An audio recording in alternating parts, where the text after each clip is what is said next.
Good morning বন্ধুরা, আজ যেহেতু স্বাধীনতা দিবস তো আমি সকাল সকাল বাড়ির থেকে বের হয়ে গেছি। তো দেখতে পাচ্ছি এখানে আমি আছি। তো দেখতে দেখতে ফাইনালি চলছি স্কুল মাঠ। তো দেখতেই পাচ্ছি সকল ছাত্রছাত্রীরা সবাই ভিতরে আছে। তো এখান থেকে আমি বেরোই ফাইনালি সুকান্ত মোড় চলে এসেছি, ভীষণ সুন্দর লাগছে। তো এখন যাচ্ছি একটু আমার ছোটবেলায় স্কুলের দিকে, দেরি না করে। তো চলো দেরি না করে যাওয়া যাক। ফাইনালি চলে যাচ্ছে আমার সরলা সুন্দরী উচ্চ বিদ্যালয়। যেহেতু এখানে আমি 5 to 12 পড়েছি, তো ফাইনালি চলে এসেছি স্কুলের সামনে। তো চলো দেরি না করে দেখাচ্ছি। তো দেখতেই পাচ্ছ কালিয়াগঞ্জ সরলা উচ্চ বিদ্যালয়, এখানে আমি প্রবেশ করবো দেরি না করে। তো চলো ফাইনালি যাচ্ছি ভিতরের দিকে, দেরি না করে দেখাচ্ছি। তো এত সুন্দর করে ড্রয়িং করেছে, মন পুরো আমার মগ্ন হয়ে গেল। দেখতেই পাচ্ছ ভীষণ সুন্দর লাগছে। তো এখন দেখতে পাচ্ছি আমাদের সেই জাতীয় পতাকা খুবই সুন্দর করে দুলছে, ভীষণ সুন্দর লাগছে। দেখে নিয়ে পুরো মন শান্তি হয়ে যাচ্ছে। দেখে নিয়ে সেই ছোটবেলার পুরনো স্মৃতি, এটা নিয়ে কি বলবো গুরু। তো সব ছাত্রগুলো দেখতেই পাচ্ছ খুবই সুন্দর করে দৌড়াদৌড়ি করছে, আমিও একসময় এরকম করতাম।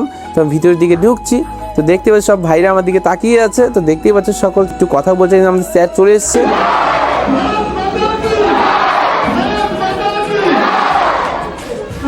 তো সকাল সকাল আমাকে স্যাররা আমাকে কেক দিয়ে দিয়েছে, মানে কি বলবো আর বন্ধুরা। তো এত ভালোবাসা রাখবো কোথায়। তো চলো এখন বেরোনো যাক। তো চলো, তো আজকে মিষ্টি কেমন অবশ্যই কমেন্টে বলে পারেন, সাবস্ক্রাইব আর ফলো করুন। Tata, bye bye.